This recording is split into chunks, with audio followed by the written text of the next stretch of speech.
Hello बच्चों, क्या हाल चाल। आप सभी को एमआर का नमस्कार। स्वागत है द सुपर एनर्जेटिक उत्थान के लेक्चर में। आज हम मॉडर्न फिजिक्स के बारे में बात करेंगे। Dual nature of light, photoelectric effect, D Broglie wavelength, Compton effect, pair production, Heisenberg uncertainty principle. भाई एक घंटे पढ़ाऊंगा, एक घंटे 10 मिनट में 2 क्वेश्चन आपके यहां से आएंगे। लिख के रख लो, नीट 24 में 2 क्वेश्चन डायरेक्ट यहां से आपको मिलने वाले। इसके बाद मात्र सिर्फ 3 लेक्चर बचेंगे। एकदम 45 से 1 घंटे न्यूक्लियाई और सेमीकंडक्टर भी 1 घंटे, क्योंकि उसमें गेट और ट्रांजिस्टर ही पढ़ना है आपको। सॉरी, गेट एंड सेमीकंडक्टर ही पढ़ना है आपको, डायोड ही पढ़ना है आपको, ट्रांजिस्टर सिलेबस से हट गया। तो बहुत 3 छोटे छोटे चैप्टर बचे। पहली दिन जब शुरुआत हुई थी, हमने आपको टाइमलाइन दिया था, इस दिन में ये चैप्टर्स होंगे। आप जाके देख लो, अपन 1-2 लेक्चर आगे ही होंगे, पीछे नहीं होंगे। ठीक है, तो 12th तो ऑलमोस्ट खत्म ही हो जाएगा, 3 लेक्चर और आएंगे। और 11th में आपको बचा फ्लूइड हो गया है, थर्मोडायनेमिक्स, एसएचएम वेव, 4 चैप्टर वहां। ठीक है, तो चलिए, बहुत अच्छे तरीके से आप पढ़ रहे होंगे। आपको क्या फायदा हुआ है, क्वेश्चन करके कैसे लगते उत्थान सीरीज में जरूर बताइएगा। चलिए, अब बात है particle nature of light, photoelectric effect, D Broglie wavelength. इससे 2 क्वेश्चंस आएंगे, लिख के रख लो। ये तो एक एक लाइन का टॉपिक है, कोई खास बात इसमें नहीं है। आइए एनर्जी ऑफ फोटोन को समझते हैं। बेटा एनर्जी ऑफ फोटोन कितना होता है, जल्दी फटाफट बता दो। एनर्जी ऑफ ईच फोटोन, यहाँ पे एनर्जी ऑफ फोटोन नहीं, एनर्जी ऑफ फोटोन नहीं, एनर्जी ऑफ ईच फोटोन। एक एक फोटोन की एनर्जी होती है HF, जहां पे F क्या है, फ्रीक्वेंसी। F को हम लिख सकते हैं C बाई लेमडा, तो SC बाई लेमडा हो जाएगा एनर्जी ऑफ ईच फोटोन। हम जानते हैं कि E बराबर H है Planck constant, C speed of light. इसके ऐसा यूनिट वैल्यू रखते तो ये होता 2 into 10 to the power -25 joule बटा लेमडा। लेमडा को ऐसा यूनिट में रखो, ऐसा यूनिट में एनर्जी आई है। जैसे एग्जांपल के लिए मैं बोलूं कि लेमडा अगर है आपका 500 नैनोमीटर, ठीक है भाई, 500 नैनोमीटर, तो बताओ एनर्जी कितनी होगी। अगर ऐसा यूनिट जूल में एनर्जी पूछे तो एनर्जी बराबर होगा 2 into 10 to the power -25 divided by 500 nano को रखेंगे 10 का पावर -9, ये जूल में एनर्जी आ गया। और इलेक्ट्रॉन वोल्ट में पूछे तो याद रखिएगा 1 इलेक्ट्रॉन वोल्ट होता है बेटा 1.6 into 10 to the power -19 joule. यहां पे 1 जूल को आप रख सकते हैं 1 इलेक्ट्रॉन वोल्ट बटा ये टर्म, ये बहुत अच्छे से याद रखिए। तो यहां पे 12400 इलेक्ट्रॉन वोल्ट बटा लेमडा इन एंगस्ट्रम। इसमें लेमडा कौन किस में पुट करते हैं, एंगस्ट्रम में पुट करते हैं। हम जानते हैं beta gamma ray, x ray, ultraviolet, VIB, GYOR, विवग्योर, visible light, infrared, microwave, radio wave. अगर आप इस तरफ जाएंगे तो आपका वेवलेंथ घटेगा, तो एनर्जी आपकी बढ़ेगी और फ्रीक्वेंसी भी आपकी बढ़ती है। न्यू से भी फ्रीक्वेंसी लिखते हैं, एफ से भी फ्रीक्वेंसी लिखते हैं। तो पीछे की तरफ आओगे, गामा रे की तरफ आओगे, तो गामा रे का फोटोन हाईली एनर्जेटिक होता है, 1 मेगा इलेक्ट्रॉन वोल्ट के ऑर्डर में होता है। अगर गामा रे का फोटोन होगा ना, तो उसकी एनर्जी का ऑर्डर होता है 1 मेगा इलेक्ट्रॉन वोल्ट। एक्सरे का होता है किलो इलेक्ट्रॉन वोल्ट। क्लियर है क्या? हाँ सर, यहां तक तो समझ गया। एनर्जी ऑफ लाइट बीम क्या होगी? अब लाइट बीम में तो बहुत सारे फोटोन से मिलकर लाइट बीम बनता है, एक फोटोन की एनर्जी इतनी है, एक फोटोन की एनर्जी इतनी है। लाइट बीम की एनर्जी हो जाएगी NHF या NHC by lambda, NHC by lambda. ठीक है, तो पावर ऑफ फोटोन क्या हो जाएगा बेटा? पावर ऑफ फोटोन होता है टोटल एनर्जी फॉलिंग पर सेकेंड, तो ये हो जाएगा NHC by lambda into T या NHF बाई टी। इस टी से इस टाइम को काट मत देना, ये मत कह देना कि 1 टाइम फ्रीक्वेंसी है तो फ्रीक्वेंसी का स्क्वायर हो जाएगा। ये पर सेकेंड कितना फॉल किया है और ये फोटोन की फ्रीक्वेंसी, दोनों अलग है। वैसे हम कहते हैं ना frequency is equal to 1 time, ये ब्लेंडर यहाँ मत कर देना, दोनों अलग अलग चीजें। ठीक है सर। इंटेंसिटी क्या होती है? इंटेंसिटी होती है total energy falling per unit area पर सेकेंड, या हम कह सकते हैं पावर बाई एरिया। तो इसीलिए तो हम कहते हैं power is equal to I into A होता है, इंटेंसिटी इंटू एरिया होता है। क्लियर बात है क्या? हाँ सर क्लियर बात है। तो आप लिख सकते हैं NHC by lambda T A. Clear है क्या? क्लियर है क्या? यहां तक आपको समझ में आया? हाँ, हम बोलते हैं कि frequency, energy of photon is directly proportional to frequency of photon। Frequency change होगा तो हर फोटोन की एनर्जी चेंज हो जाएगी, फ्रीक्वेंसी चेंज होगा तो हर फोटोन की एनर्जी चेंज हो जाएगी। और इंटेंसिटी कुछ ना बोला हो तो directly proportional to number of photon मानते हैं। जितना ज्यादा नंबर ऑफ फोटोन चेंज करोगे इंटेंसिटी चेंज हो जाएगा। अगर सोर्स फिक्स रख दे तब तो नंबर ऑफ फोटोन के प्रोपोर्शनल होगा ही, अगर सोर्स फिक्स रख दे तब तो नंबर ऑफ फोटोन के प्रोपोर्शनल होगा ही। अगर आपको नंबर ऑफ सोर्स फिक्स रख दे तो नंबर ऑफ फोटोन के प्रोपोर्शनल होगा इंटेंसिटी। अगर आपका सोर्स बदल दे, बोला कि सोर्स मैंने बदल दिया, तब जाके आप लिखोगे कि intensity is equal to C by lambda को एफ बोल सकते हो, तो intensity is equal to N into F के प्रोपोर्शनल होगा व्हेन सोर्स इज चेंजिंग। तो ये स्पेशल केस है, सोर्स इज चेंजिंग। अगर सोर्स चेंज किया तो intensity directly proportional to number of photon into frequency के प्रोपोर्शनल होगा। अलग अलग सोर्स के लिए फोटोन की फ्रीक्वेंसी अलग अलग होगी। तो ये स्पेशल केस है, हमेशा नहीं लगेगा, ये स्पेशल केस है, स्पेशल केस है। सर कॉमन केस क्या है? कॉमन केस ये अगर कुछ ना बोला हो या सोर्स फिक्स रखे तो intensity directly proportional number of photon होता है। अब आती है बहुत छोटी छोटी बातें, rest mass of photon. Rest mass of photon होता है बेटा zero, rest mass of photon होता है जीरो। चार्ज ऑफ फोटोन, तो फोटोन न्यूट्रल होता है, चार्ज ऑफ फोटोन होता है आपका zero. Photon does not deviate, photon does not deviate in electric and magnetic field, क्योंकि इसका चार्ज ही जीरो है, तो इलेक्ट्रिक एंड मैग्नेटिक फील्ड में ये डेविएट नहीं होता।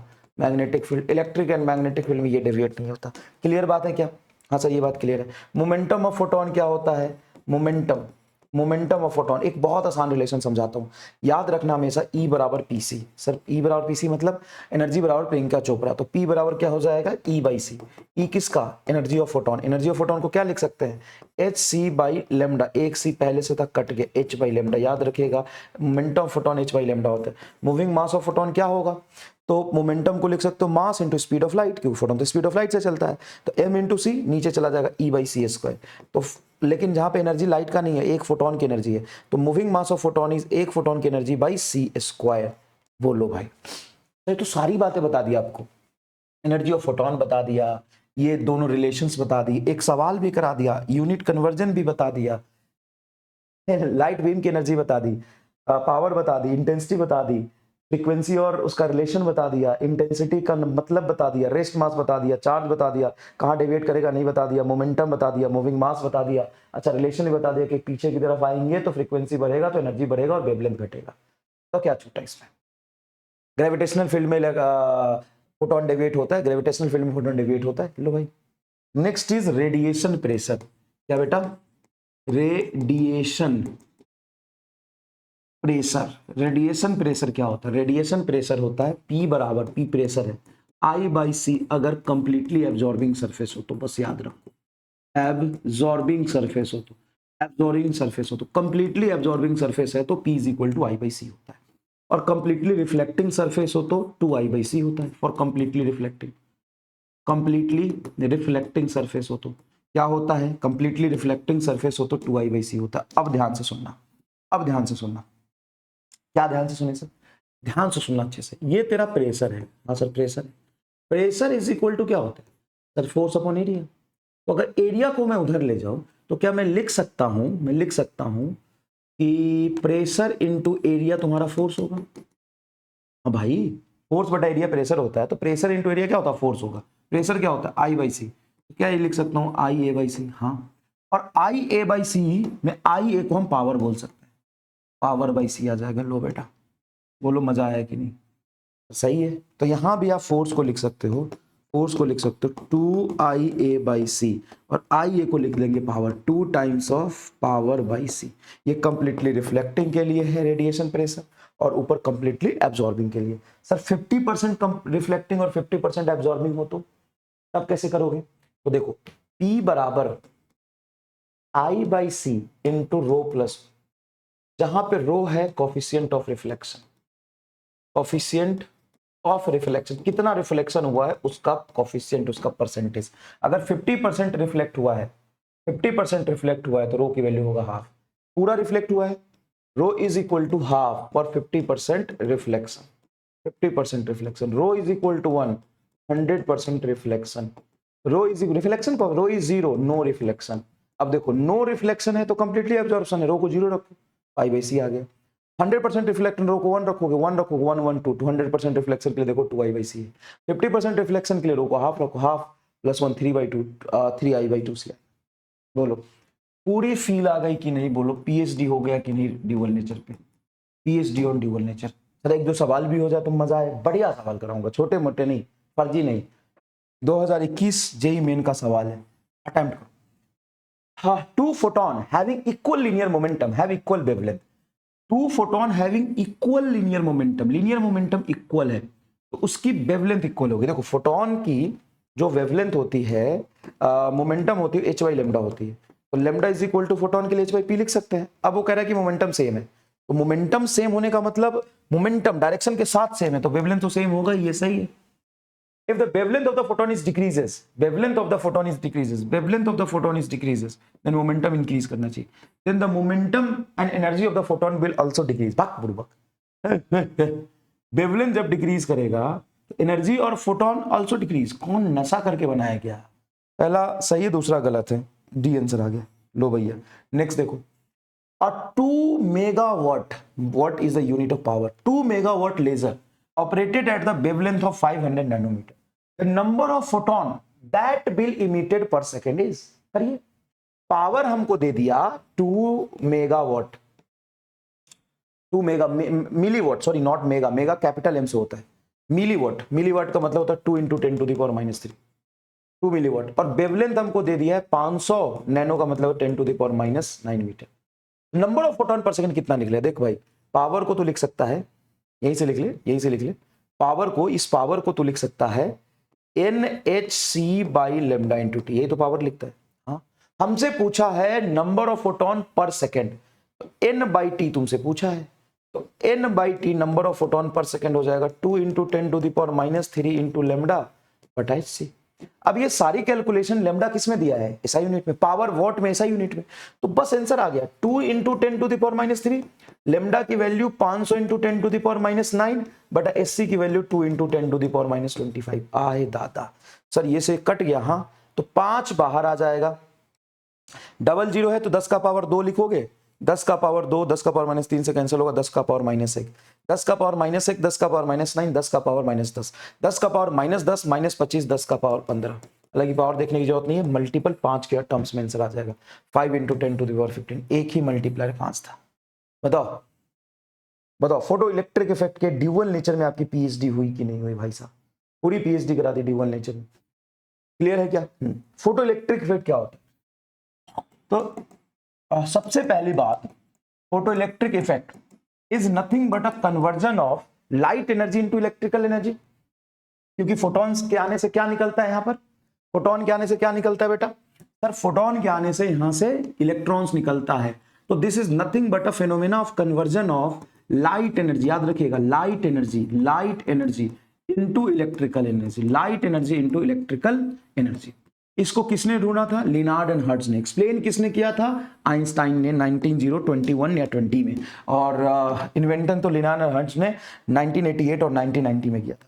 30 साल लगे थे इसको एक्सप्लेन करने में। इसमें होता क्या है सर, लाइट सफिशिएंट फ्रीक्वेंसी और एनर्जी का जब आता है तो वहां से इलेक्ट्रॉन का इमिशन होता है। क्या होता है? इलेक्ट्रॉन का इमिशन होता है जब यहां से लाइट या फोटोन फॉल करता है, इसी को हम फोटो इलेक्ट्रिक इफेक्ट कहते हैं। तो लेकिन यहाँ पे एक कंडीशन ये होता है कि वर्क फंक्शन जो होगा वो होता है मिनिमम एनर्जी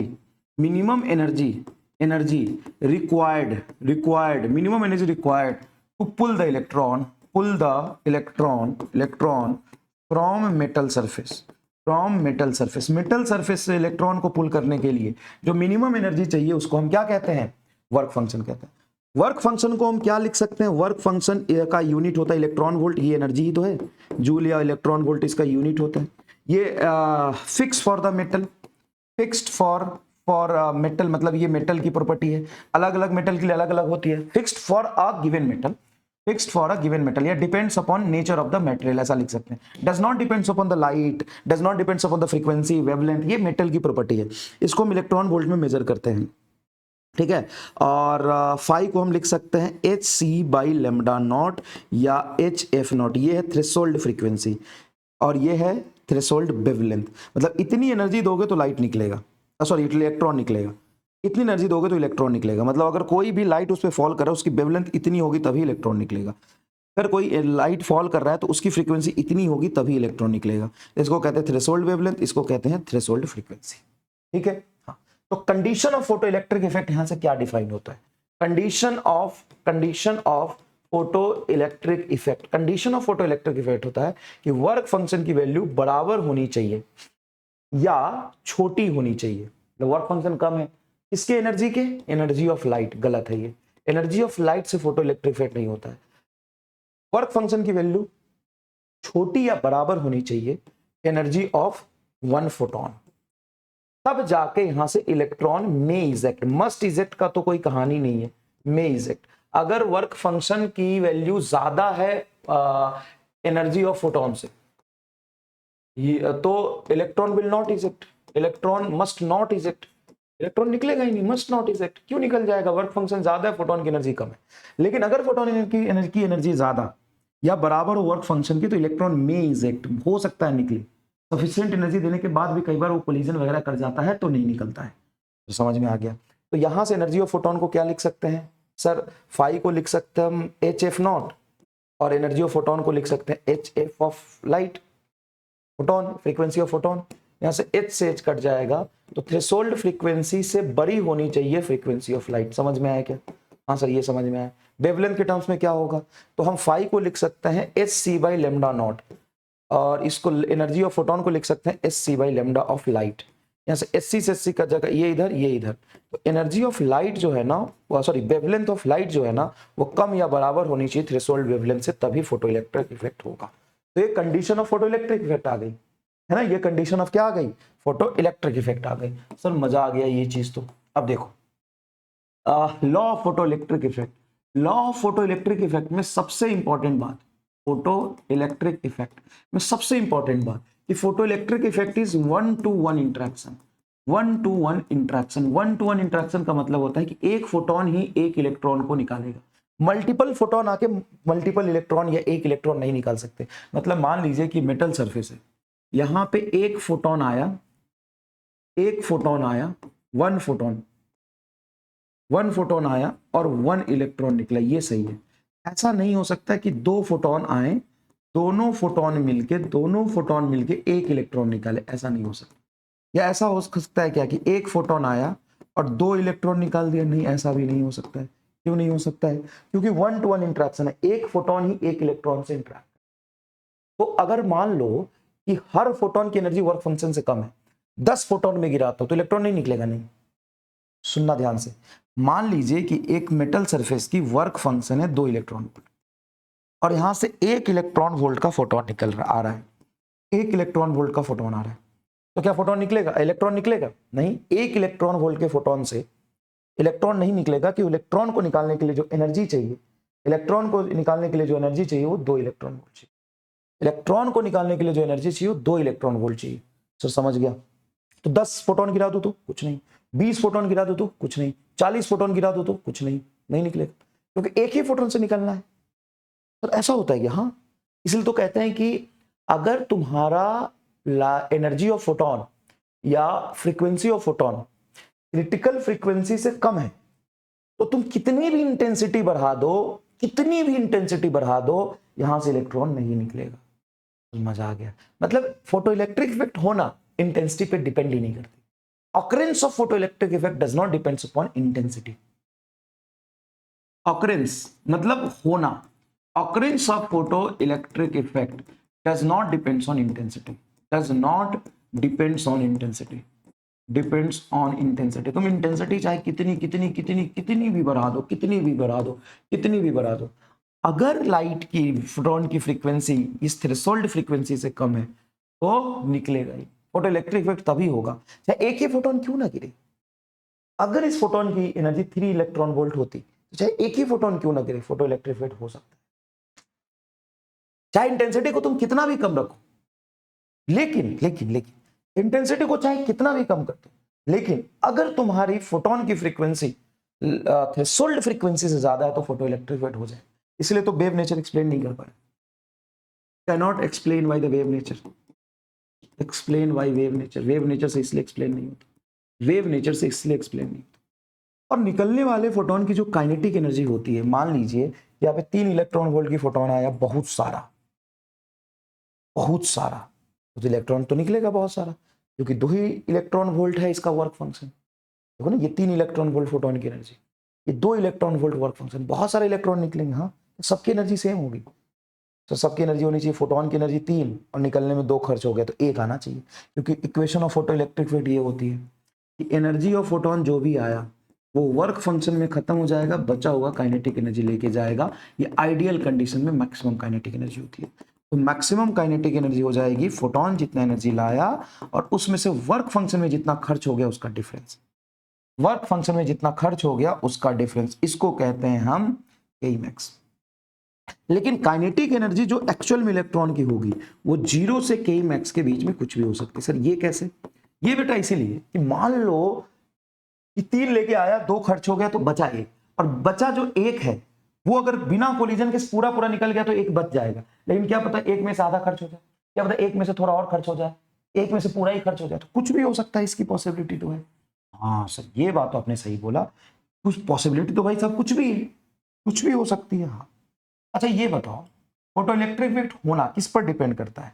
तो फोटो इलेक्ट्रिक इफेक्ट होना तो डिपेंड करता है लाइट की फ्रीक्वेंसी पे, लाइट की एनर्जी पे, लाइट की इंटेंसिटी पे डिपेंड नहीं करता, लाइट की एनर्जी पे डिपेंड नहीं करता। ठीक है, अब कितनी इलेक्ट्रॉन निकलेगा, ये इलेक्ट्रॉन जो निकले उसकी वजह से कितना करंट बनेगा, ये किस पे डिपेंड करता है? ये तो फोटो इलेक्ट्रिक इफेक्ट होना चाहिए पहले तो। दूसरी बात, जितने ज्यादा इलेक्ट्रॉन निकलेंगे उतनी ज्यादा करंट होगी, और जितने ज्यादा इलेक्ट्रॉन निकलेंगे उतनी ज्यादा फोटोन की वजह से, उतनी ज्यादा इलेक्ट्रॉन निकलेंगे जितनी ज्यादा फोटोन होगी, तो फोटोन की इंटेंसिटी होगी। ध्यान से सुनना, जब मैं तुम्हें बोलूं फ्रीक्वेंसी, तो फ्रीक्वेंसी का मतलब समझना, फ्रीक्वेंसी तो फ्रीक्वेंसी का मतलब समझना एनर्जी ऑफ फोटोन। क्या समझोगे? Energy of photon. और एनर्जी ऑफ फोटोन चेंज होगी तो क्या चेंज होगा? काइनेटिक एनर्जी ऑफ इलेक्ट्रॉन, क्योंकि जितना ज्यादा एनर्जी ऑफ फोटोन होगी, ये तो फिक्स है, तो काइनेटिक एनर्जी उतना ज्यादा होगी, और काइनेटिक एनर्जी उतना ज्यादा होगी तो स्टॉपिंग पोटेंशियल उतना ही ज्यादा होगा। अगर बैटरी को उल्टा लगा के इसको रोकने की कोशिश करोगे तो, याद है ये चीज केमिस्ट्री में फिजिक्स में मल्टीपल टाइम्स पढ़ा था, ये बात तो समझा ही है।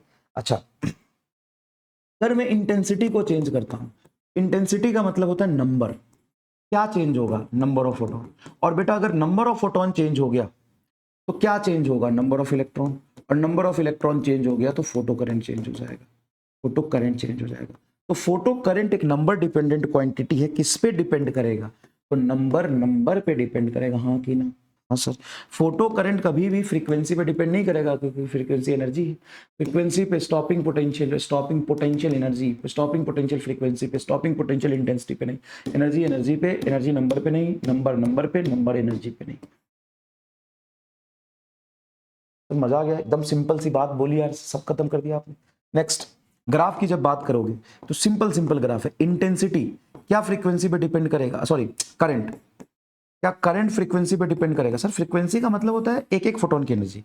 अब मान लो 10 फोटोन थे, अब 10 ही फोटोन है, लेकिन उसकी फ्रीक्वेंसी बढ़ा दी, मतलब हर फोटोन की एनर्जी बढ़ा दी, तो उससे नंबर ऑफ फोटोन थोड़ी ना चेंज होंगे।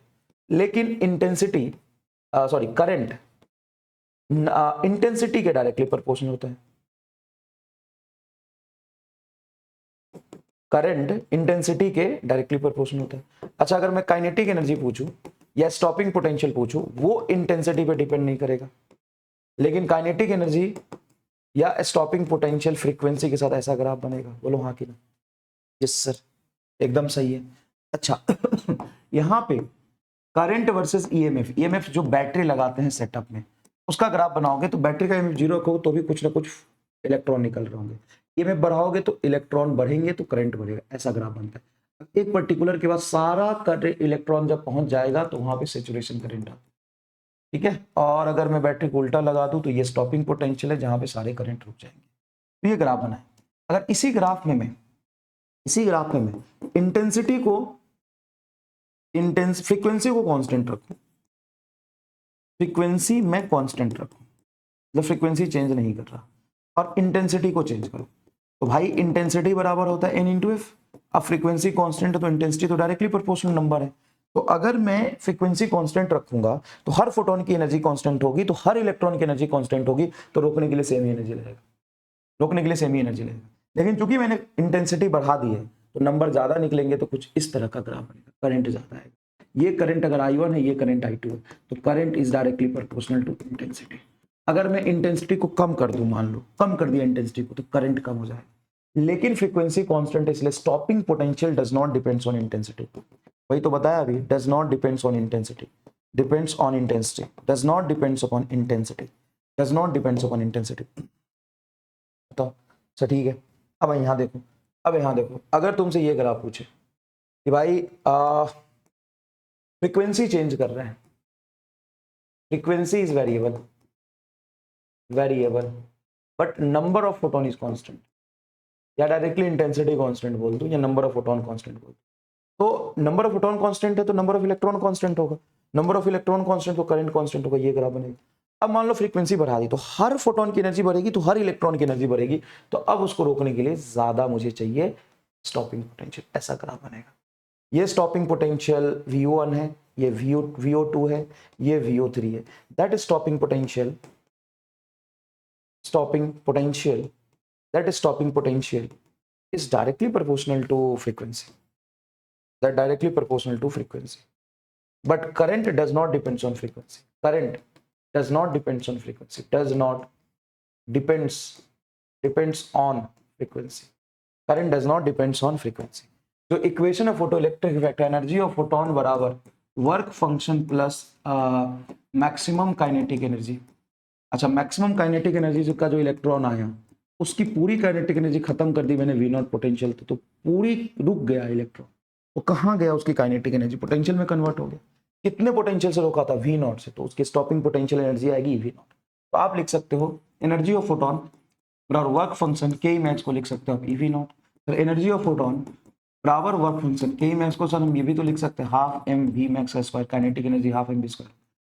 एनर्जी ऑफ फोटोन को क्या लिख सकते हैं SC बाई लेमडा, पाई को क्या लिख सकते हैं SC by lambda not plus के मैक्स, ये भी रिलेशन लिख सकते हैं। अच्छा, एनर्जी ऑफ फोटोन को HF भी लिख सकते हैं, HF बराबर HF not plus EV not. तो ये डिफरेंट फॉर्म है एक ही क्वेश्चन का, तो इसीलिए n नंबर ऑफ सवाल फोटो इलेक्ट्रिक इफेक्ट में पूछे जाते हैं, n नंबर ऑफ सवाल फोटो इलेक्ट्रिक इफेक्ट में पूछे जाते हैं बेटा, n नंबर ऑफ सवाल फोटो इलेक्ट्रिक इफेक्ट में पूछे जाते हैं। खूब सारे सवाल वैरायटी के पूछे जाते हैं। ठीक है, क्या समझ रहे हैं ये बात? आइए सवाल करते हैं थोड़ा, क्या है ये। From the photoelectric effect experiment following observation are made, identify which of this correct, इसमें से करेक्ट बताइए कौन सा है। आराम से स्क्रीन पॉज करके, आराम से स्क्रीन पॉज करके स्लाइड 11 का सवाल करिए, स्लाइड 11 का सवाल करिए, आराम से स्क्रीन पॉज करके स्लाइड 11 का सवाल करिए, आराम से, कोई जल्दीबाजी नहीं है, आराम से स्क्रीन पॉज करिए। From the photoelectric effect experiment, following observation are made, identify which of these are correct। ये कुछ ऑब्जर्वेशन है तो कौन सा करेक्ट होगा ये आपसे पूछ रहे हैं। The stopping potential, एनर्जी है ना, स्टॉपिंग पोटेंशियल का मतलब एनर्जी होता है, depends only on the work function. Stopping potential work function पे तो डिपेंड करेगा, एनर्जी E5 बराबर पाई प्लस EV नॉट, तो ये स्टॉपिंग पोटेंशियल वर्क फंक्शन पे डिपेंड करेगा। हाँ सर करेगा, सही है। The saturation current increases as the intensity of light increase, ये भी सही है। The maximum kinetic energy of the photon energy depends on the intensity, नहीं ये गलत है। Photoelectric effect can be explained using wave theory, ना ये वेव थ्योरी से एक्सप्लेन नहीं होता। ए और बी सही होगा, ए और बी कहीं ऑप्शन में ही नहीं है। अब सोचो क्या जवाब दे रहे थे तुम, क्या जवाब दे रहे थे तुम, मैं बताऊं क्या होगा आंसर, आंसर होगा बी ओनली। क्यों sir? The stopping potential only on the work function तो नहीं है, स्टॉपिंग पोटेंशियल वर्क फंक्शन और एनर्जी ऑफ फोटोन दोनों पे डिपेंड कर रही है। ओनली लिख दिया भाई साहब, समझ रहे हो, ओनली लिख दिया, समझ रहे हो, ओनली लिख दिया। बताओ ये तो गलत किया ना, ओनली लिखना तो गलत है ना भाई, ओनली लिखना तो गलत है ना।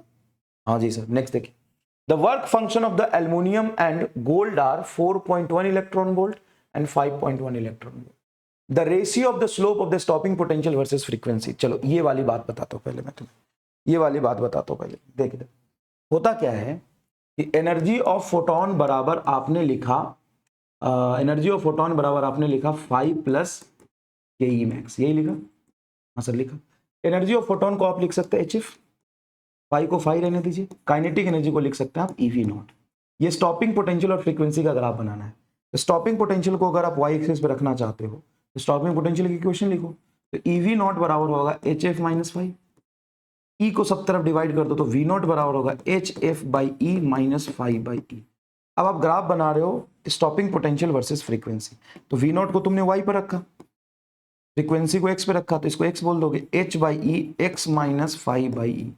ठीक है, हाँ सर। तो y वर्सेस x का ग्राफ बनाओगे, स्टॉपिंग पोटेंशियल वर्सेस फ्रीक्वेंसी का ग्राफ बनाओगे, तो इस ग्राफ का स्लोप क्या होगा, h बाई, स्लोप क्या होगा h बाई, और इंटरसेप्ट क्या होगा फाई बाई। तो स्लोप में प्लैंक कांस्टेंट बाई तो फी और कांस्टेंट हो गया। हाँ, तो कोई भी ग्राफ बनाओ तुम, चाहे किसी भी मेटल के लिए ग्राफ बनाओ, ये h बाई के बराबर होगा। h बाई ना तो फ्रीक्वेंसी पे डिपेंड कर रहा है ना मेटल पे डिपेंड कर रहा है। इंटरसेप्ट जितना ज्यादा वर्क फंक्शन होगा उतना नीचे जाएगा, जितना ज्यादा वर्क फंक्शन होगा इंटरसेप्ट नीचे जाएगा, लेकिन स्लोप सबका सेम रहेगा, स्लोप सबका सेम रहेगा। अब बताओ, तो work function of the aluminium and gold are इतना एंड इतना respectively. The ratio of the slope of the stopping potential versus frequency plot, stopping potential versus frequency plot का ये ग्राफ बनता है। यहाँ पे थ्रेशोल्ड फ्रीक्वेंसी के बाद ही फोटो इलेक्ट्रिक इफेक्ट होती है, ये तो जस्ट हम डॉटेड लाइन से यहाँ कट करते हैं। तो इस ग्राफ का जो स्लोप होता है बेटा h बाई ई के बराबर होता है। क्या होता है, h बाई ई के बराबर होता है। तो वो किसी भी मेटल के लिए निकालोगे वो 1 ही आएगा। चलो नेक्स्ट देखिए, स्टॉपिंग पोटेंशियल, ध्यान से समझिएगा, ध्यान से समझिएगा।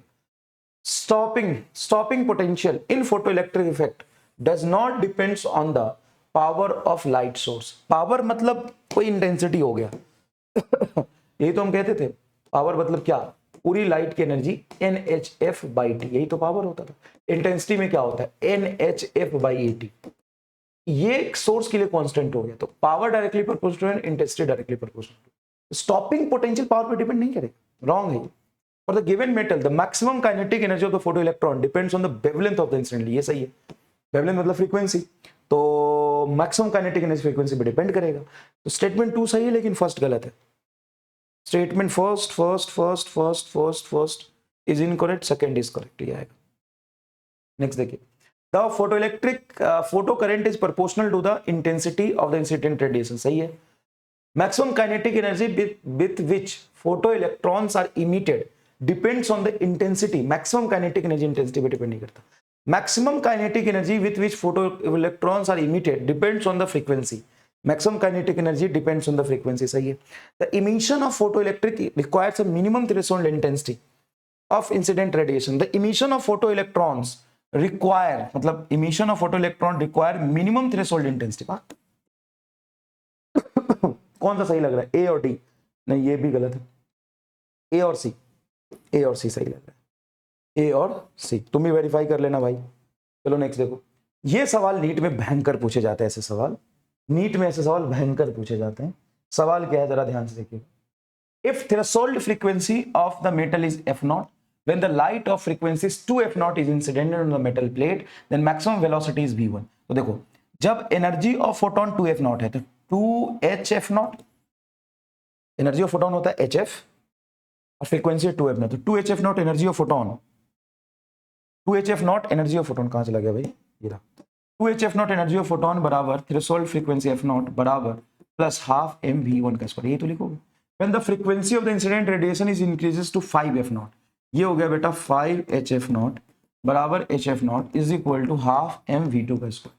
Than ratio v1 by v2 पूछा, कुछ नहीं करना, एक काम करो, इस hf0 को इधर लाओ, इस hf0 को इधर लाओ, तो 2hf0 से में से hf0 जाएगा तो hf0 बेटा 5h0 में से नॉफ जाएगा तो 4hf0 इज इक्वल टू, इसको इससे डिवाइड करो तो कट जाएगा v1 बाई v2 का स्क्वायर। hf0 से hf0 कट गया 1/4, ये स्क्वायर इधर चला जाएगा रूट, ये आ जाएगा v1 by v2। v1 by v2 root under 1/4 का मतलब है 1/2, पहला आंसर। ऐसे ही सवाल बेटा नीट में बहुत फ्रिक्वेंटली पूछे जाते हैं। In photo electric experiment increases the intensity of the light radiation, ये होमवर्क है तुम्हारा। और बताओ कितने आसानी से, जो एम स्टार मैंने बताया कि फ्रीक्वेंसी का मतलब क्या होता है, इंटेंसिटी का मतलब क्या होता है, उससे सारे सवाल सॉल्व होंगे। Homework slide 17, homework slide 17। Next देखिए, the stopping potential in the context of photo electric effect depends on the following property of incident electromagnetic radiation. Stopping potential in the context of photo electric effect, stopping potential किस पे depend करता है, intensity पे, phase पे, amplitude पे थोड़ी ना depend करेगा, फ्रीक्वेंसी पे डिपेंड करता है। नेक्स्ट 2 आइडेंटिकल, ये होमवर्क है, ये बहुत आसान सवाल है बेटा। स्लाइड 19, बहुत इजी क्वेश्चन है, बहुत इजी क्वेश्चन है। With increase in biasing voltage of the photo diode, ये सेमीकंडक्टर का है, हम सेमीकंडक्टर में पढ़ेंगे बेटा, सेमीकंडक्टर। चलिए देखिए, when radiation of wavelength lambda, अब लैम्डा वाले सवाल कर लेते हैं। When radiation of wavelength lambda incident on the metallic surface the stopping potential of ejected photo electron is 4.8 electron volt. ठीक है सर, ठीक है। When radiation of wavelength lambda incident on the metallic surface, the stopping potential of ejected photoelectric effect is 4.8 electron. Same surface is illuminated by the radiation of double of the previous wavelength. Then stopping potential is इतना. Then threshold wavelength will be. अब सुनना ध्यान से. Energy of photon बताओ क्या होगा? Radiation of wavelength is lambda. तो radiation of wavelength lambda है, तो energy of photon हो जाएगा hc by lambda. Is equal to work function phi को हम लिख सकते हैं H C by lambda not threshold wavelength के टर्म्स में प्लस ई वी नॉट की वैल्यू 4.8, तो 4.8 इलेक्ट्रॉन वोल्ट ये इक्वेशन बनेगा। देख लो, अब वेवलेंथ को डबल कर दिया तो ये होगा एच सी बाई 2 लेमडा बराबर H C by lambda not wave threshold wavelength वही रहेगा, प्लस ये कितना हो गया 1.6, तो 1.6 इलेक्ट्रॉन वोल्ट ये आएगा बेटा। हमें लेमडा के टर्म्स में आंसर चाहिए। तो अगेन ध्यान से सुनना, अगर तुम यहां से डिवाइड कर दिया ना एस सी बाई लेमडा से लेमडा कट जाएगा, तो आंसर में लेमडा नहीं आएगा। क्या ये बात तुमको चमकता है? हाँ, तो कैसे सॉल्व करें? इसको इधर ले आओ, तो बराबर किधर लाओगे तो लाके माइनस हो जाएगा और ये इक्वल टू बन जाएगा। इसको इधर लाओगे तो ये माइनस हो जाएगा, ये इक्वल टू बन जाएगा। अब डिवाइड करो, तो 16 3 48 कट के 3 आएगा। हाँ, तो S C by lambda minus S C by lambda not, S C by 2 lambda minus S C by lambda not, इसको यहां ले जाओ, इसको रहने दो, तो एस सी बाहर निकल जाएगा, तो 1 upon lambda minus 1 upon lambda not is equal to, यहां भी एस सी बाहर निकालो, 3 को अंदर ले जाओ, तो एस सी बाहर निकलेगा और 3 अंदर ले जाओगे तो ये होगा 3/2 lambda minus 3 lambda not. S C से एस सी कटेगा, 3/2 लेमडा 1 अपॉन लेमडा है, 3/2 लेमडा रहने तो 1 अपॉन लेमडा को उधर ले जाओ, 3/2 lambda minus 1 upon lambda is equal to 3 lambda not को इधर लाओ, 3 लेमडा नॉट प्लस हो जाएगा माइनस 1 अपॉन लेमडा। अब इसको थोड़ा सा सॉल्व करिए, तो लेमडा अगर एलसीएम आप लेते हैं तो 3 में से 1 जाएगा 2, तो 1 अपॉन लेमडा बचेगा, ये 1 upon lambda 3 lambda not minus lambda naught LCM लेंगे तो 2 लेमडा नॉट, तो लेमडा नॉट आ गया बेटा 2 लेमडा, ये आंसर आ। अब ये कैसे आया तो तू करना, मैं तो डायरेक्ट लिख दिया, तो मैं खराब मास्टर नहीं हो गया भाई, तो खुद एक लाइन सॉल्व कर आना चाहिए। नहीं आ रहा तो कमेंट में बता कि नहीं आप सर ने आपने गलत किया, तब बांधू ना कर इसको। फिर से वैसा ही कुछ है सवाल, वेवलेंथ के टर्म्स में इक्वेशन लिखना, होमवर्क है स्लाइड 21 आपका होमवर्क है। चलिए नेक्स्ट देखिए, surface of the metallic illuminated alternately with the photons of energy 4 electron volt and 2.5 electron. एक बार 4 इलेक्ट्रॉन वोल्ट से किया, एक बार 2.5 इलेक्ट्रॉन वोल्ट से। Ratio of maximum speed of the photo electron emitted in the two cases 2, then work function क्या हो? तो भाई एनर्जी डायरेक्ट दे दिया 4 इलेक्ट्रॉन वोल्ट बराबर work function 5 plus half mv1 का स्क्वायर, ये हो जाएगा 2.5 इलेक्ट्रॉन वोल्ट बराबर 5 प्लस हाफ mv2 का स्क्वायर। अब क्या बोला है? रेशियो ऑफ मैक्सिमम स्पीड, मतलब v1 बाई v2 का रेशियो 1/2 है, तो पहले 5 को इधर लाओ, 4 माइनस 5 2.5 माइनस 5।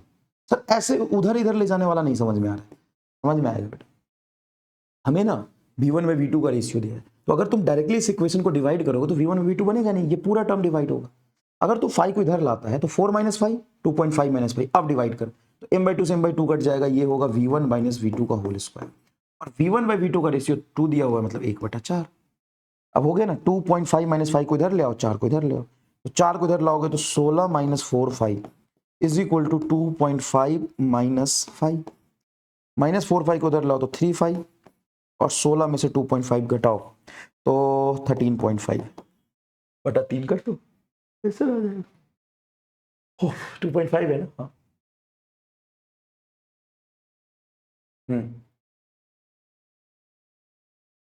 लेकिन एक चीज देख, जब फोटोन की एनर्जी 4 थी तब स्पीड कुछ रहा होगा v1, जब फोटोन की एनर्जी 2.5 थी तो 2 केसेस 2 है ना रेशियो, v1 बाई v2 2 आएगा भाई, 2 आएगा, v1 बाई v2 2 आएगा, तो 2 का होल स्क्वायर 4 यहाँ बनेगा, सॉरी, तो ये होगा 4 minus 5 is equal to 2.5 minus 4 10 minus 4 5, minus 4 5 को इधर ले जाओगे तो प्लस 4 5 में से 5 जाएगा 3 5, और 10 में से 4 जाएगा 6 इलेक्ट्रॉन वोल्ट, तो 5 is equal to 2 electron volt आया। सॉरी बाबा सॉरी, 1/2 कैसे कर दिया, रेशियो तो 2 दिया हुआ है ना, 2:1 होगा ना। चलिए देखिए, when radiation of wavelength lambda is used to, ये स्लाइड है, ये कमेंट आपको करना है बेटा, ईमानदारी से करना है। आपको नीट में खुद ही करना पड़ेगा कि नहीं करना पड़ेगा ये बताओ। स्लाइड 23 तुम्हारा होमवर्क है, क्लियर है। ऐसे सवाल आएंगे, डायरेक्ट आएंगे, आप कर लोगे, डायरेक्ट आएंगे आप कर लोगे। नेक्स्ट देखिए, डी ब्रॉगली वेवलेंथ,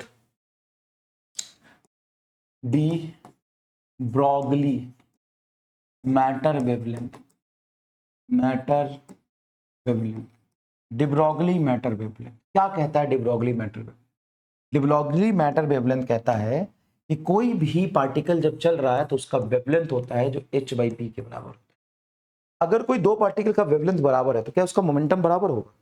हाँ सर, क्योंकि h तो कांस्टेंट है। If two particle having same D Broglie wavelength, D Broglie wavelength will have same momentum, will have same momentum, false। कैसे सर? अगर हमारा डी ब्रॉगली वेवलेंथ सेम है तो हम ये तो लिख सकते हैं ना, p को ऊपर ले जाओ तो p is equal to h by lambda. अगर डी ब्रॉगली वेवलेंथ सेम आ गया, मान लो पार्टिकल का मोमेंटम तो सेम ही होना चाहिए। नहीं, मोमेंटम एक वेक्टर फिजिकल क्वांटिटी है, लेमडा स्केलर। मान लो दो पार्टिकल है, m v से इधर चल रहा है, एक पार्टिकल है m v से इधर चल रहा है, तो दोनों का डी ब्रॉगली वेवलेंथ सेम ही तो आएगा। सेम मास है, सेम वेलोसिटी चल रहा है, सेम मास है, सेम वेलोसिटी चल रहा है, डी ब्रॉगली वेवलेंथ सेम ही तो आएगा। हाँ, क्या मोमेंटम सेम है? नहीं, डायरेक्शन तो अलग अलग है। लेकिन सर इसमें मोमेंटम ही तो लिखा है। नहीं, यही तो गलती बात है। Wavelength is equal to h divided by, ये मोमेंटम नहीं है, मैग्नीट्यूड ऑफ मोमेंटम है। अगर तुम कहते हो कि डी ब्रॉगली वेवलेंथ सेम है तो मैग्नीट्यूड ऑफ मोमेंटम सेम होगा तो ये चलेगा, तो मजा आ गया। अच्छा, अगर मैं बोलूं if two particle have same momentum will have same D Broglie wavelength, तो सही है क्या? Will have same momentum,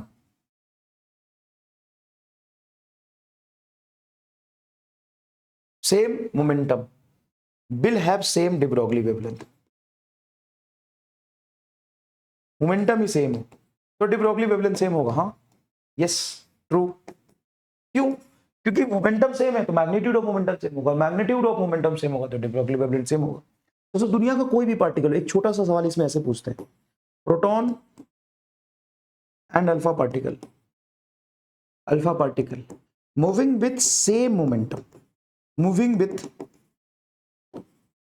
momentum, find ratio of de Broglie wavelength, find ratio of de Broglie wavelength, बताइए क्या बोलेंगे? Find ratio of de Broglie wavelength 1:1। चाहे कोई भी दुनिया का पार्टिकल हो, कोई भी पार्टिकल हो दुनिया का, हेलो कोई भी दुनिया का पार्टिकल हो, अगर उसका मोमेंटम सेम है तो डी ब्रॉगली वेवलेंथ का रेशियो क्या होगा? 1:1 होगा। देख, मोमेंटम सेम है, एच सेम है तो डी ब्रॉगली वेवलेंथ 1:1 होगा, ये याद रखना। अब देखो, de Broglie wavelength lambda is equal to है h/p। अगर मैं डी ब्रॉगली वेवलेंथ में लिखूं h को mv तो क्या लिख सकता हूँ? D Broglie wavelength h/mv। हाँ, अच्छा, मैं जानता हूं कि डी ब्रॉगली वेवलेंथ h बराबर मैं लिख सकता हूं lambda is equal to h बटा p। p क्या है? मोमेंटम को क्या लिख सकते हैं? √2m kinetic energy. हाँ सर, ये तो लिख सकते हैं। अच्छा, अगर वही पार्टिकल कोई चार्ज पार्टिकल हो और वो इलेक्ट्रिक फील्ड में चल रहा है तो उसकी काइनेटिक एनर्जी को हम लिखते हैं 2m, काइनेटिक एनर्जी को लिख सकते हैं EV0, डेल्टा V लिख देता हूँ, जहां पर डेल्टा V पोटेंशियल डिफरेंस है। हाँ, अच्छा, वही अगर lambda is equal to h बटा p है, p को क्या लिखेंगे? mv। v क्या है? p को हम लिख सकते हैं मोमेंटम होता है फोर्स इनटू टाइम। अगर मान लो कोई चार्ज पार्टिकल है, इसको रेस्ट में यहाँ पे रखा है, आगे इलेक्ट्रिक फील्ड है, इलेक्ट्रिक फील्ड की वजह से फोर्स लगेगा कि हुई, तो t टाइम के बाद इसकी मोमेंटम क्या होगी? f डॉट डेल्टा t, मतलब मोमेंटम होगी QE इंटू टी। तो h बटा लिख सकते हो QE इंटू टी। बोलो हाँ कि ना? तो सही है। अच्छा, अगर कोई चार्ज पार्टिकल मैग्नेटिक फील्ड में घूम रहा है तो सर्कुलर पाथ में घूमेगा, mv² बराबर QVB। हाँ सर, तो यहां से जरा ध्यान से सोचो कि अगर मैं v² से v कट कर दूं तो v बचेगा। हाँ, mv बराबर आ जाएगा QBR, mv तो मोमेंटम होता है जो कि आएगा QBR। अगर कोई चार्ज पार्टिकल मैग्नेटिक फील्ड में घूम रहा है उसका डी ब्रॉगली वेवलेंथ होगा h बटा QBR। अगर कोई इलेक्ट्रॉन nth ऑर्बिट में है तो उसका डी ब्रॉगली वेवलेंथ होगा h बटा root under 2m kinetic energy को लिख सकते हैं 13.6 डिवाइडेड बाई n स्क्वायर। अगर कोई गैसियस मॉलिक्यूल है तो उसकी डिब्रोगली वेवलेंथ हो जाएगी lambda is equal to h बटा रूट अंडर 2m को लिख सकते हैं 3/2 बोल्ट्जमैन कांस्टेंट इनटू t। अगर कोई इलेक्ट्रॉन प्रोटॉन अल्फा पार्टिकल को देखे तो इलेक्ट्रॉन की डिब्रोगली वेवलेंथ होती है 12.27 एंगस्ट्रॉम बटा रूट अंडर v। सबसे कम जो डिब्रोगली वेवलेंथ आता है वो अल्फा पार्टिकल का होता है, मास सबसे ज्यादा होता है 1.01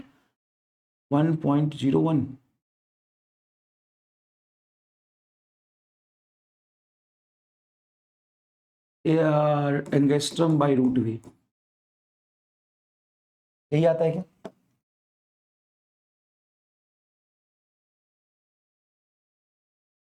थोड़ा सा दिमाग से निकल गया मेरे से। लैम्डा इज इक्वल टू क्या होता है 1.01 ही तो होता है, फिर इसका डबल हो जाएगा प्रोटॉन में। है मेड इजी मेरे पास, फिजिक्स मेड इजी तेरे रे। 0.101 12.27 एंगस्ट्रॉम 12.27 तो सही लिखा है। 0.101 एक जीरो एक्स्ट्रा लग गया भाई साहब। 0.101 एंगस्ट्रॉम बाई रूट वी। अब अल्फा पार्टिकल, रूट वी मतलब पोटेंशियल है। अल्फा पार्टिकल क्या होता है एक्चुअल में? अल्फा पार्टिकल बेटा क्या होता है कि 2 प्रोटॉन 2 न्यूट्रॉन होता है। ड्यूट्रिनो 1 प्रोटॉन 1 न्यूट्रॉन होता है, तो मास भी आधा चार्ज भी आधा। तो ध्यान से देखोगे मास भी आधा चार्ज भी आधा, तो नीचे रूट फोर बाहर जाएगा तो 1/2 ऊपर चला जाएगा। तो जस्ट इसका डबल होता है ड्यूट्रॉन का। तो ड्यूट्रॉन का होता है 0.202 एंगस्ट्रॉम बाई रूट, और प्रोटॉन का हो जाता है 0.286 by root v of angstrom. ले भैया हो गया। अब इससे बाहर सवाल कहाँ जाएगा बता? इससे बाहर से कहीं सवाल जा सकता है तो बता, बाहर से कहीं सवाल आ सकता है तो बता। इधर देख सवाल। अच्छा एक चीज और, अगर डिब्रोगली वेवलेंथ का मोमेंटम के साथ ग्राफ बनाए, वेलोसिटी के साथ बनाए, मास के साथ बनाए, काइनेटिक एनर्जी के साथ बनाए, इलेक्ट्रिक फील्ड के साथ बनाए, टाइम के साथ बनाए, मैग्नेटिक फील्ड के साथ बनाए, चार्ज के साथ बनाए, कुछ ही पोटेंशियल के साथ बनाए, ये सारे ग्राफ रेक्टेंगुलर हाइपर बोलेंगे। पूछ सकता है कोई भी सवाल, सारे ग्राफ रेक्टेंगुलर हाइपरबोला जैसा ही दिखेगा। क्यों? देखो lambda inversely proportional to mass kinetic energy, lambda inversely proportional to mass velocity, lambda inversely per momentum, lambda inversely proportional to potential, lambda inversely to time electric, lambda inversely proportional to temperature, lambda inversely proportional to potential। बोलो बताओ मजा आया कि नहीं? Slide 26, slide 26 में कुछ अपने मन से एक लाइन तो तुम बताओ कि कितना बढ़िया जोरदार तरीके से दिमाग में सेट ही कर दिया। अगर ये ग्राफ आया तो सोचने की जरूरत है ही नहीं, ग्राफ आया तो सोचने की जरूरत है ही नहीं। नेक्स्ट देखिए, electron beam used in an electron microscope oscillating by the voltage 20 keV has the de Broglie wavelength lambda naught. If the wavelength, if voltage increases to 40 keV, then de Broglie wavelength associated with the electron beam will be। तो तुम्हारा 20 kilo volt से 40 kilo volt किया, potential double किया, तो de Broglie wavelength √2 times बढ़ जाएगा, बस मतलब सॉरी √2 टाइम्स घट जाएगा। तो आपका जवाब डी आना चाहिए, क्योंकि देखो पोटेंशियल बढ़ाओगे तो वेवलेंथ घटेगा, तो ये दोनों तो कभी आंसर आएगा ही नहीं। और वैसे भी रूट के अंदर है तो डायरेक्टली डबल करने से आधा थोड़ी ना होगा, तो ये आंसर आ गया। ये तो सिंपल एमआर स्टार्ट हो गया, सिंपल सोच से हो गया। बताओ थिंक विदाउट माइंड, बताओ ये तुम्हारा थिंक विदाउट माइंड हुआ कि नहीं इसमें? बताइए इसमें थिंक विदाउट माइंड हुआ कि नहीं? नेक्स्ट देखिए, alpha particle proton and neutron have the same kinetic energy, which of the following case the de Broglie wavelength is correct। अगर मैं अल्फा पार्टिकल के लिए देखूं तो de Broglie wavelength होता है alpha proton and electron same kinetic energy h बटा root under 2m के। तो जो सब काइनेटिक सेम है, h सेम है, तो लेमडा सबसे ज्यादा उसका होगा जिसकी मास कम होगी, सबसे मास कम इलेक्ट्रॉन की होती है। तो इलेक्ट्रॉन की तो सबसे ज्यादा होगी de Broglie wavelength, फिर प्रोटॉन की होगी, फिर अल्फा पार्टिकल की होगी। ये सही है। ये क्या है? अल्फा और इलेक्ट्रॉन का बोला है ज्यादा है, नहीं ये आएगा, B is your correct answer. Next देखिए, an alpha particle and proton are isolated from rest by a potential difference 200 volt. After their de Broglie wavelength are lambda alpha and lambda proton, then ratio of इतना, alpha particle and proton are isolated from the rest by the potential इतना। Actual में alpha particle and proton को accelerate किया है। Screen pause करके एक बार करो तो स्लाइड 29, स्क्रीन पॉज करके एक बार स्लाइड 29 अटेम्प्ट करो। ये बोला alpha particle and proton are accelerated by the rest by the potential इतना। Then ratio of de Broglie wavelength alpha lambda alpha and lambda proton will. अच्छा lambda proton by lambda alpha, देखिए यहाँ पे ये देख लेना भाई, ये कभी कभी उल्टा कर देता है, इसलिए कहते हैं पूरा सवाल पढ़ो। Lambda proton by lambda alpha, यहाँ पहले अल्फा बोला लेकिन सवाल lambda proton by lambda alpha है। चलो तो लेमडा इज इक्वल टू हम जानते हैं एच बाई पी, पी को हम लिख सकते हैं रूट अंडर 2m के ई, और के को लिख सकते हैं वी नोट, तो एच बटा रूट अंडर 2m के ई डेल्टा वी, ये सॉरी के को लिख सकते हैं ई डेल्टा वी, ये सेम है, सबका सेम है। तो lambda inversely proportional to root m into charge आया ना, तो प्रोटॉन के कंपेयर में अगर प्रोटॉन का लिखोगे तो ये आएगा, अल्फा पार्टिकल का लिखोगे तो अल्फा पार्टिकल का मास 4 गुना होता है और चार्ज 2 गुना होता है, 4 दूना 8, 2√2 टाइम्स आ जाएगा बस, 2√2, 2 दूना 4, 3.8 के आसपास आएगा क्या, 3.8 के आसपास आएगा। देखो नहीं, ये 4 दूना 8, √8 बाहर आएगा ना, तो 2√2 टाइम्स आ रहा है, 2 इंटू 1.71, तो 3 पॉइंट समथिंग आएगा। देखो an electron of mass m and proton of mass mp are related to the same potential। Homework है तुम्हारा, करो slide 30, slide 30 very easy.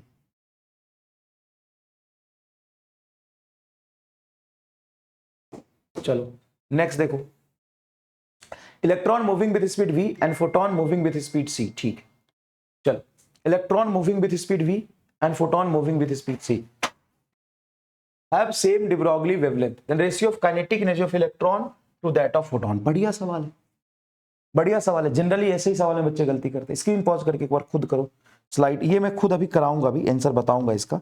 Slide 31 है, नहीं हाँ स्लाइड 31 है, चलिए स्लाइड 31 है, नहीं नहीं ये तो अभी करा दिया तुम्हें,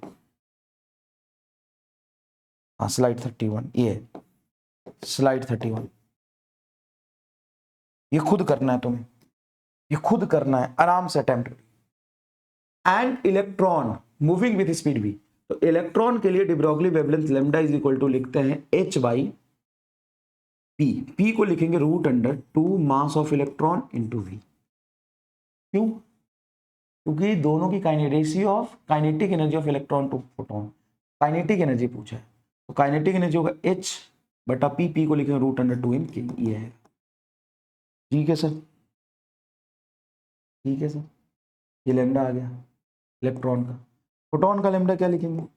फोटोन का लेमडा जैसे हम लिखते हैं ई बराबर एच सी बाई लेमडा, तो लेमडा यहाँ चला जाएगा, तो फोटोन की लेमडा हो जाएगी एच सी बाई ई। ये इक्वेशन 2 आ गया, इक्वेशन फर्स्ट आ गया। तो दोनों की क्या बतानी है? Ratio of kinetic energy of electron to photon.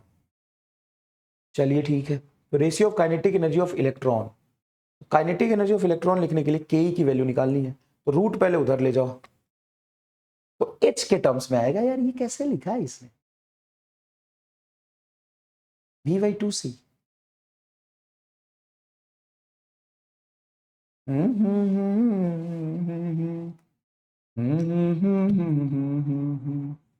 एक मिनट रुको, energy of the ratio of momentum पूछना चाहिए यार, काइनेटिक एनर्जी पूछा है। The electron moving with speed v and photon moving with speed c। तो इलेक्ट्रॉन जो मूव कर रहा है उसकी स्पीड हमें v दी है, तो डी ब्रॉगली वेवलेंथ बराबर होगा h बटा एम भी, लिख सकते हैं क्या? और हमें क्या पता है? हमें v पता है।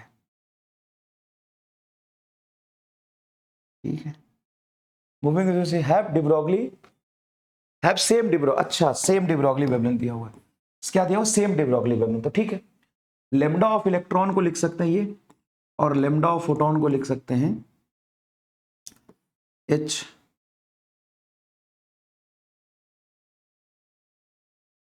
h बटा mc,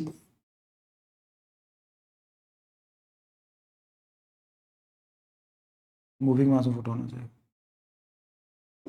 फोटोन की एनर्जी होती है एच सी बाई लेमडा होती है, ठीक है, तो लेमडा ऑफ फोटोन हो जाएगी h C by energy of photon.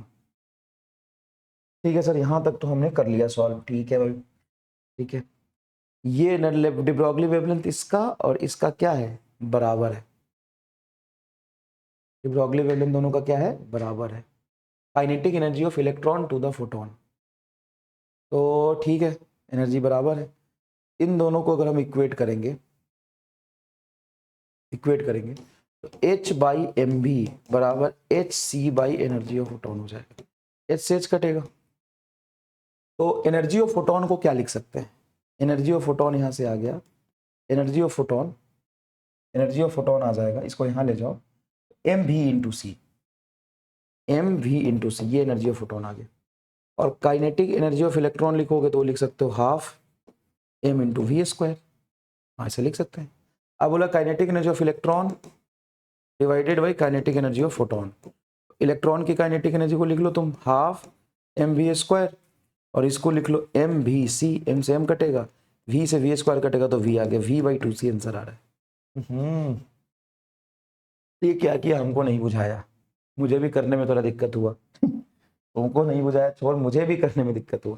बता देता हूँ फिर से, थोड़ा सा फंसाने की कोशिश करिए इसमें, डायरेक्ट थोड़ा सोचने पर नहीं होगा, कोई बात नहीं। अगर आप हो सकता है वैसे जल्दी कर लिए होगे, बहुत बेटा बढ़िया, शाबाशी। अब देखो electron moving with speed v, तो एक इलेक्ट्रॉन है जो वी स्पीड से चल रहा है, हमें उसका स्पीड दिया हुआ है, तो सीधी सी बात है कि काइनेटिक एनर्जी ऑफ इलेक्ट्रॉन हो जाएगा half mass of electron into speed v का होल स्क्वायर, आ गया। अगर मुझे इलेक्ट्रॉन पता है उसकी स्पीड वी दी हुई है, हमें स्पीड ही वी दे दिया और वी के टर्म्स में आंसर चाहिए, तो काइनेटिक एनर्जी ऑफ इलेक्ट्रॉन तो ये लिखेंगे हाफ एम वी स्क्वायर, खत्म, ठीक है। और डिब्रोगली वेवलेंथ क्या लिखेंगे इसका, डिब्रोगली वेवलेंथ लिखेंगे lambda is equal to H बटा mass of electron into V. De Broglie wavelength of electron क्या होता है, एच बाई पी, पी को लिखेंगे एम बी, वी दिया हुआ है हमें, वी के टर्म्स में लिखेंगे, ठीक है। डिब्रोगली वेवलेंथ ऑफ इलेक्ट्रॉन लिख लिया, काइनेटिक एनर्जी ऑफ इलेक्ट्रॉन भी लिख लिया। फोटोन की डिब्रोगली वेवलेंथ क्या होता है, तो ई बराबर होता है एनर्जी ऑफ फोटोन बराबर H C by lambda of photon, तो वेवलेंथ ऑफ फोटोन आ जाएगा h C by kinetic energy of photon. अब हमें पता है कि लेमडा ऑफ फोटोन और लेमडा ऑफ इलेक्ट्रॉन बराबर, तो इन दोनों को बराबर कर दो, तो यहाँ पे डायरेक्टली लिख सकते हो एच बटा mass of electron into V, H से बेटा एच कट जाएगा, हाँ। Energy of photon E P को यहाँ ले जाओ, तो एनर्जी ऑफ फोटोन आएगा mass of electron V into C, ये तुम्हारा तीसरा इक्वेशन। अब एनर्जी ऑफ फोटोन ये रहा, एनर्जी ऑफ फोटोन बराबर है एम ई वी सी, डिवाइड कर दो, काइनेटिक एनर्जी ऑफ इलेक्ट्रॉन बटा एनर्जी ऑफ फोटोन बराबर हो जाएगा एम ई से एम ई कट गया, वी से वी स्क्वायर कटेगा तो वी बचेगा, ऊपर वी और नीचे टू सी, वी बटा टू सी। अच्छा सवाल था, समय लगा है मेरा तो अच्छा ही सवाल था। A particle is move traveling 4 times as fast as electron, ठीक है। Particle, a particle is traveling 4 times as fast as electron, तो एक पार्टिकल है जो 4 गुना स्पीड से चल रहा है। Assuming the ratio of de Broglie wavelength of the particle to that the electron is to 1, then mass of the particle is, particle is traveling 4 times that is the mass of electron, the mass of particle is 4 times of mass of electron.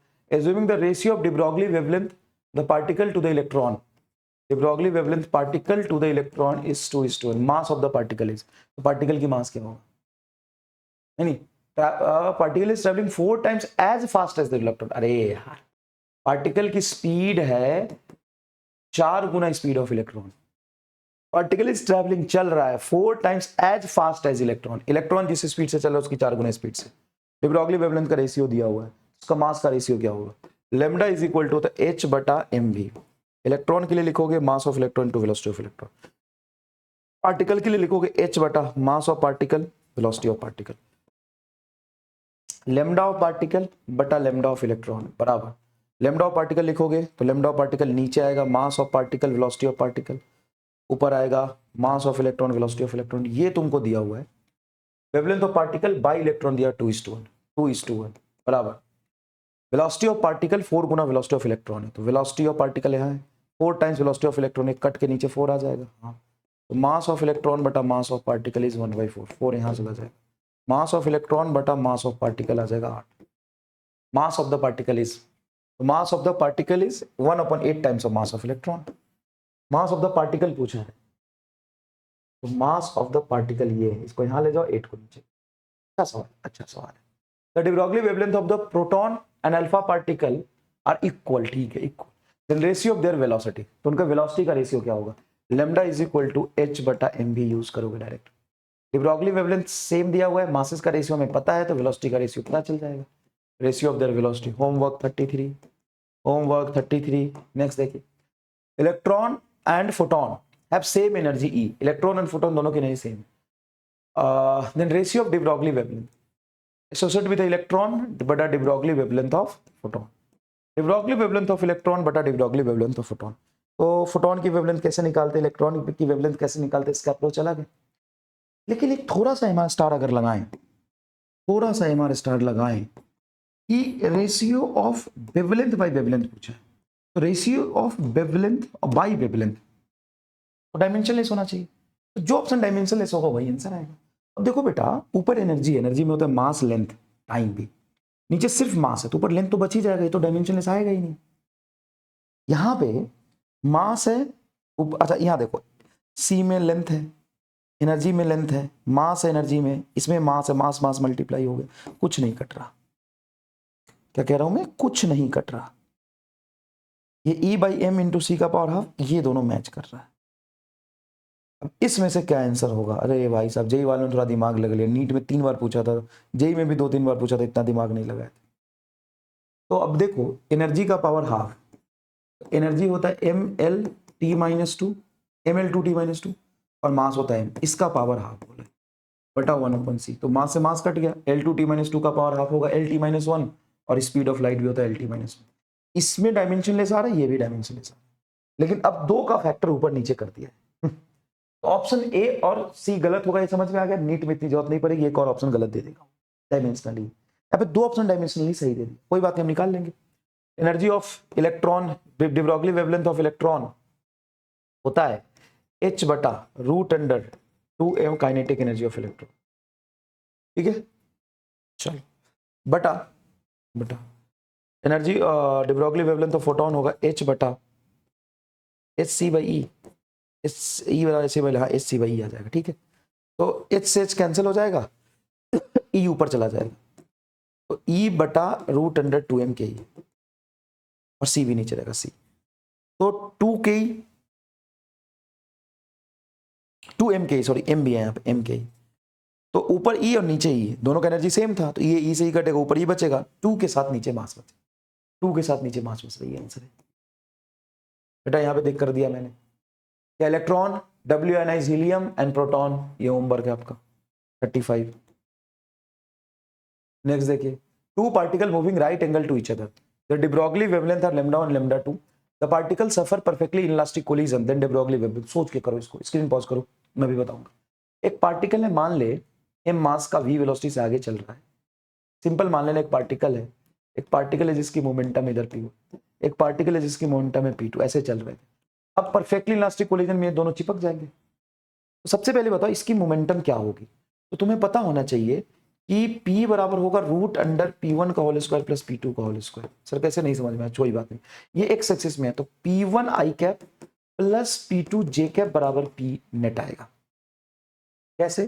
तो momentum conserve करोगे तो x axis की momentum plus Y axis की, दोनों axis की momentum ऐसे आएगा नीचे, और फाइनल मोमेंटम p। तो इसका वेक्टर सम करोगे तो ये आएगा p1 का होल स्क्वायर प्लस p2 का होल स्क्वायर का रूट बराबर p, रूट उधर जाएगा तो p स्क्वायर हो जाएगा। तो p1 को लिख सकते हो तुम h बटा λ1 का स्क्वायर, h स्क्वायर बाई λ1 का स्क्वायर, इसको लिख सकते हो h स्क्वायर बाई λ2 का स्क्वायर बराबर h बाई λ स्क्वायर। अच्छा नहीं, ये रूट गया तो इसे स्क्वायर होगा, h square by λ square, h square का जाएगा, 1/λ का होल स्क्वायर बराबर आएगा 1/λ1 का होल स्क्वायर प्लस 1/λ2 का whole square. The answer is your correct, ये तो किसी भी हालत में नहीं है, सही आंसर है। ये देखो, particle a mass m charge q accelerated by a potential difference 50 volt, another particle of mass 4m and charge q accelerated by the potential difference of 250 volt, ratio of de Broglie wavelength lambda is equal to h बटा 2mq delta v। भाई साहब, mass, charge और delta v तीनों को बदला है, तीनों को बदला है। Particle of mass m charge q accelerated by the potential 50 volt, ये हो गया, ठीक है।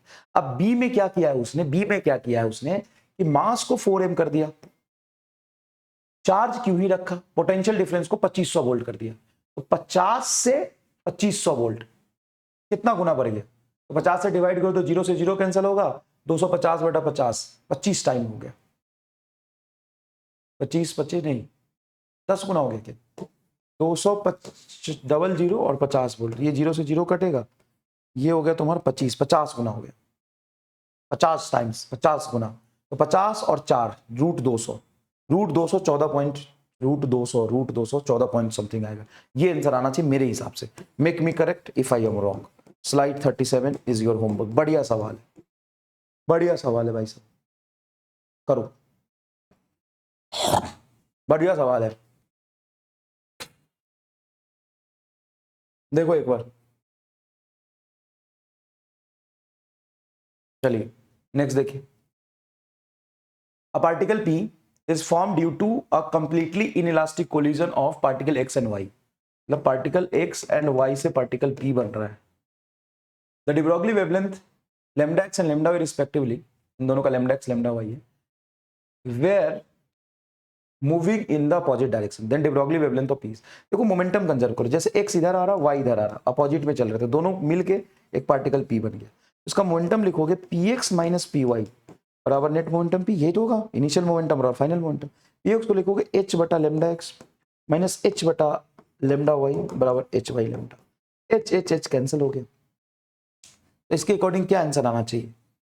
तो 1 upon lambda is equal to 1 upon lambda x minus 1 upon lambda y। तुम एलसीएम लोगे तो लैम्डा x लैम्डा y बराबर होगा lambda y minus lambda x। तो लैम्डा बराबर हो जाएगा लैम्डा x लैम्डा y। ये सी आ रहा है आंसर। ध्यान से देखो, सी आ रहा है आंसर। एक मिनट रुक जाओ।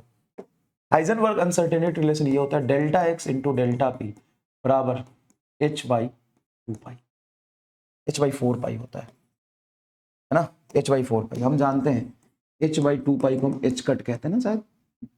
तो ये हो जाएगा डेल्टा x डेल्टा p बराबर h बाई 2 को h कट कह सकते, तो h बाई कट बाई 2। ये है measurement in a momentum, sorry measurement in a momentum में एरर, और ये मेजरमेंट इन अ पोजीशन में एरर। पोजीशन में एरर ज्यादा है तो इसमें एरर कम होगा, इसमें एरर ज्यादा तो इसमें एरर कम होगा। अच्छा कई बार इससे ग्राफ पूछ दे तो डेल्टा एक्स डेल्टा पी का ग्राफ कैसा होगा? Rectangular hyperbolic. और इसी में होता है डेल्टा थीटा और delta angular momentum is h cut by 2, delta t and delta e is equal to h cut by 2। ये याद रखिए। डेल्टा टी क्या है? Measurement in the life time of the particle and measurement in the total energy of the particle, इनका product होता है। ये angular momentum, ये एंगुलर पोजीशन एंगुलर मोमेंटम, ये linear position linear momentum, angular position angular momentum, delta t and delta ई। हो गया तुम्हारा काम खत्म, कोई खास बात नहीं। Next is pair production. Pair production क्या होता है कि जब दो हाईली एनर्जेटिक गामा रे के फोटॉन्स, सिंपल फोटॉन्स नहीं, गामा रे के फोटॉन जब टकराते हैं तो ये एक इलेक्ट्रॉन और एक पॉजिट्रॉन बनाते हैं। ये इलेक्ट्रॉन है और ये पॉजिट्रॉन है। और इसके लिए एनर्जी कितनी होनी चाहिए? इसके लिए एनर्जी ऑफ फोटोन होनी चाहिए 1.02 MeV। 1 MeV रखोगे तो भी आ जाएगा, 1.02 MeV के ऑर्डर में होनी चाहिए। अच्छा इसमें रेस्ट मास ऑफ फोटोन कितनी होनी चाहिए? तो एक फोटोन की एनर्जी क्या होती है? hc बाई लेमडा, 2 फोटोन क्योंकि 2hc बाई लेमडा बराबर 2 मास ऑफ इलेक्ट्रॉन और मास ऑफ पॉजिट्रॉन सेम होता है 2c²। तो यहां से तुमसे कई बार से पूछ सकते हैं कि वेवलेंथ कितना होना चाहिए। सुनना ध्यान से, वेवलेंथ कितना होना चाहिए कि पेयर प्रोडक्शन करा दे। फोटोन की वेवलेंथ कितनी? 2 से 2 कटेगा, लेमडा को ऊपर ले जाओ, लेमडा बराबर होगा hc बटा MEC², तो होगा h बटा MEC। इतनी वेवलेंथ होनी चाहिए। de Broglie वेवलेंथ, सॉरी किसकी वेवलेंथ? फोटोन की वेवलेंथ। फोटोन की वेवलेंथ इतनी होनी चाहिए ताकि वो पेयर प्रोडक्शन करा सके। नेक्स्ट है कॉम्पटन शिफ्ट। नेक्स्ट है बेटा Compton shift. Compton shift, Compton shift क्या होता है? कॉम्पटन शिफ्ट होता है कि जब भी कोई हाईली एनर्जेटिक एक्सरे का फोटोन, एक्सरे फोटोन जिसकी एनर्जी किलो इलेक्ट्रॉन वोल्ट होनी चाहिए, जब वो टकराता है, मान लीजिए इसकी फ्रीक्वेंसी एफ है, एफ नॉट है, जब वो टकराता है तो अपने पाथ से थोड़ा डेविएट कर जाता है, उसकी फ्रीक्वेंसी एफ डैश हो जाती है। That F dash is less than, frequency कम होगी ना एफ नॉट। अगर मान ली इसकी वेवलेंथ है लेमडा नॉट और यहाँ पे वेवलेंथ लेमडा 1 हो जाता है, तो lambda 1 is greater than lambda, lambda 1 is greater than lambda naught. Why sir? Why sir?